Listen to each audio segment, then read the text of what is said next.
Flyweight fight here. Luana Santos making her UFC debut, coming in at -145 against Juliana Miller, sitting at +115, over under 2.5 rounds, -220 for the over, +180 for the under.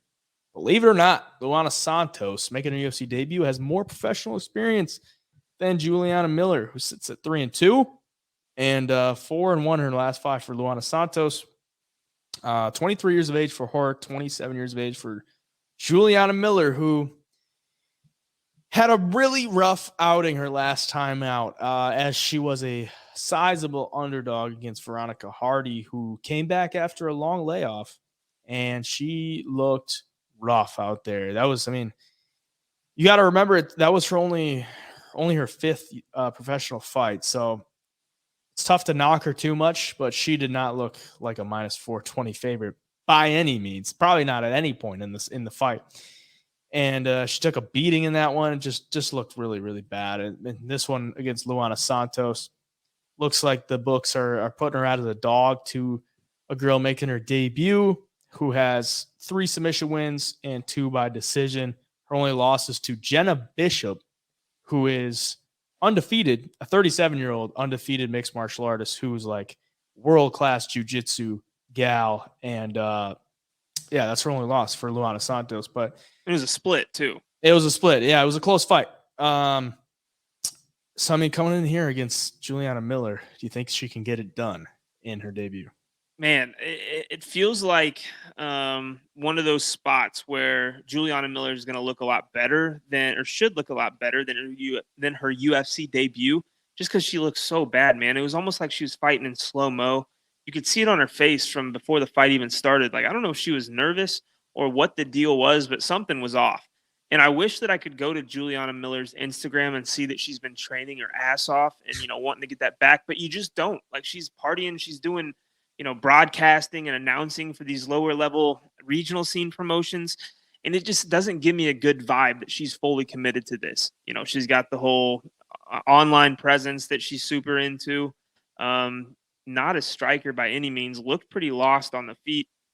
And she looked like she had a size advantage against Brogan Walker, even Veronica Hardy. And that's where you think, like, okay, she can use that length and leverage, get the back, throw up a triangle, something. She's only 1 inch taller than Luana Santos here. And if you look at Santos's record, her 3 wins by submission are pretty decent. Like, she's got 5 wins on her pro career, 3 are by submission. So she's not a slouch on the ground.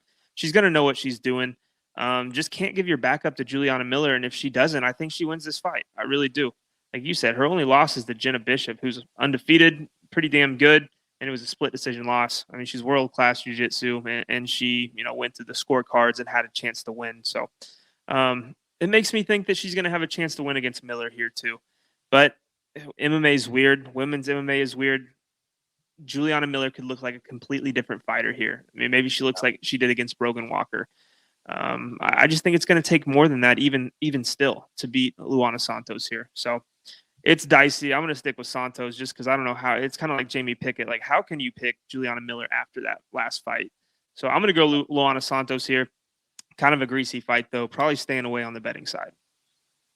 Yeah, so it's just like super weird to look at because Juliana Miller, she dominated on the ground in the tough finale against Brogan Walker, and then comes out against Veronica Hardy.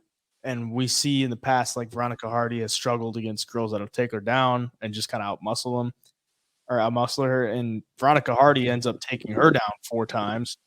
Juliana Miller has she's got good jiu-jitsu. Like, both of these girls have good jiu-jitsu. And we saw Juliana Miller from her back throw up a good amount of submission attempts, but it just wasn't enough to lock anything in. And she ultimately just got dominated. And look at here with Luana Santos. If Santos can take the fight to Juliana Miller, I think that's just where she struggles, is when the fight's being taken to her. The fight against Brogan Walker, like, Juliana Miller was able to take it to her and take her to the ground and do work on top. If Luana Santos goes and takes down Juliana Miller, I think she wins this fight. Also, the Brogan Walker win doesn't age well whatsoever. Right. So there's that. For the sake of the show, I'm going to go with Luana Santos. But very greasy fight. I mean, you're talking two girls with less than or 6 or less professional fights, and we're getting them on the opener of a fight night in the Apex. Probably not one you want to get too invested in. But for the sake of the show, I'm going to go with Luana Santos.